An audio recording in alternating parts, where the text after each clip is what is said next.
গতকাল পাশের বাড়ির কাকিমা ওদের গাছে হওয়া দুটো গন্ধরাজ লেবু দিয়ে গেছিল। এরই মধ্যে কর্তামশাই নিয়ে হাজির চিকেন। কি আর করি, বানিয়ে ফেললাম গন্ধরাজ চিকেন। প্রথমেই মাংসটাকে 1 চামচ লবণ, আদা রসুন বাটা, গোলমরিচ গুঁড়ো, গন্ধরাজ লেবুর রস আর টক দই দিয়ে ম্যারিনেট করে রাখলাম। আমি প্রায় 30 মিনিট মতো এটাকে ম্যারিনেট করে ফ্রিজে রেখে দিয়েছিলাম। এই মধ্যে গন্ধরাজ লেবুর সবুজ অংশটা গ্রেটারের সাহায্যে গ্রেট করে নিলাম।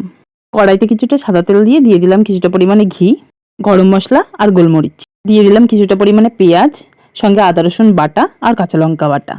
কিছুক্ষণ মশলাটাকে কষিয়ে নিয়ে ম্যারিনেট করে মাংসটাকে দিয়ে দিতে হবে। ক্ষেত্রে বলে রাখি, গন্ধরাজ লেবু আর গোলমরিচ গুঁড়ো এই রান্নার প্রধান উপকরণ। এই দুটো উপকরণ ছাড়া এই রান্না অসম্পূর্ণ। দিয়ে দিলাম দুটো কাঁচা লঙ্কা। ভালো করে মশলার সাথে কষিয়ে নিয়ে দিয়ে দিলাম রঙের জন্য সামান্য পরিমাণে লাল লঙ্কার গুঁড়ো আর গোলমরিচ গুঁড়ো। এখন নাড়াচাড়া করে নিয়ে দিয়ে দিলাম অল্প পরিমাণে জল। এরপর ঢাকা দিয়ে মাংসটা সেদ্ধ হওয়ার জন্য ওয়েট করব। শেষে গার্নিশিংয়ের জন্য দিয়ে দিচ্ছি আগে থেকে গ্রেট করে রাখা গন্ধরাজ লেবুর জেস্ট, সামান্য পরিমাণে ধনেপাতা, 2-3টে গন্ধরাজ লেবুর পাতা আর স্লাইস করে নেওয়া গন্ধরাজ লেবু। বলছি একবার এইভাবে ট্রাই করো, খুব ভালো লাগবে।